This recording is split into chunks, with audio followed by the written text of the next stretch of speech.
가을철 서울의 단풍 명소, 덕수궁 돌담길이 있는 것으로 유명한 정동. 정동이라는 이름은 조선의 첫 번째 왕 태조 이성계의 계비 신덕왕후 강씨의 무덤인 정릉이 이 동네에 있던 것에서 유래되었습니다. 무덤이 있던 위치는 오늘날 덕수궁 옆에 위치한 영국 대사관 자리에 있던 것으로 알려져 있습니다. 여담으로 신덕왕후 강씨의 생전에 사이가 나빴던 아들 이방원이 왕위에 오르자 한양도성 내에는 무덤이 있으면 안 된다는 이유를 들며 도성 내에 있던 정릉을 도성 밖으로 이장시켰는데요. 그것이 오늘날의 성북구 정릉동입니다.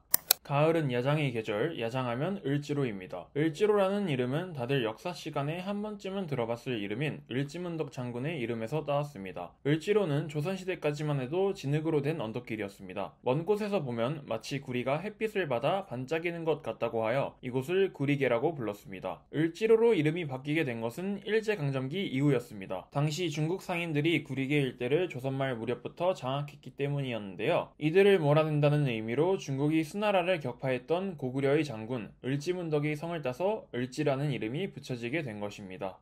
떡볶이와 힙당동으로도 유명한 신당동. 신당이라는 이름은 조선시대 당시 이 동네에 무당들이 모여 살던 것에서 비롯된 것으로 신령을 모셔놓은 집이라는 의미를 가지고 있습니다. 조선시대에는 지정된 성문을 통해서만 사람의 시신이 한양 밖으로 나갈 수 있었는데요. 신당동 바로 옆에 위치한 성문인 광희문이 대표적이었습니다. 광희문을 통해 산 사람과 죽은 사람 모두가 통과하면서 이곳은 산자의 세계와 죽은 자의 세계가 만나는 공간이 되었고, 이로 인해 이 근처에 무당들이 모여 살게 된 것입니다. 원래 신당은 귀신 신자의 집당자를 써서 만들어진 이름이지만 1890년대 말에 이뤄진 가부개혁 때 귀신 신자와 발음이 같은 새로운 신자로 바뀌게 되면서 오늘날의 신당이 되었습니다. 우리나라 영화 산업을 이야기할 때 많이 사용되는 은어로도 유명한 충무로. 충무로라는 이름은 이순신 장군과 밀접한 관련이 있습니다. 바로 이순신 장군의 시호인 충무공에서 비롯되었기 때문입니다. 사실 이곳은 처음부터 충무로로 불리지 않았습니다. 일제강점기 당시 지금의 충무로와 명동 일대는 드라마 야인시대로도 익숙한 이름인 혼마지, 본정으로 불렸습니다. 하지만 해방 이후 일본식으로 된 도로명을 한국식으로 바꾸게 되는데요. 이때 이 동네에서 태어난 인물인 이순신 장군 이 시호, 충무공에서 본떠 도로 이름을 충무로로 짓게 되었고, 그 이름이 지금까지 이어지게 된 것입니다.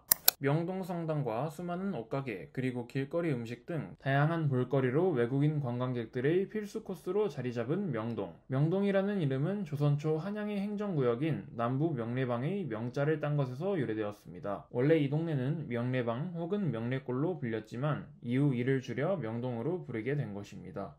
남대문 시장이 있는 것으로 유명한 회원동. 회원을 한자로 풀어보면 모일 회자에 어질 현자를 쓰고 있습니다. 뜻을 풀이하자면 이 동네에 어진 사람들이 많이 모여 살았던 것에서 유래된 이름입니다. 여담으로 보통 동네 이름에 현자가 들어가는 건 그 동네에 고개가 있어서 아현동과 같이 고개 현자를 쓰는 경우가 많지만 회원은 이에 해당하지 않는 경우입니다.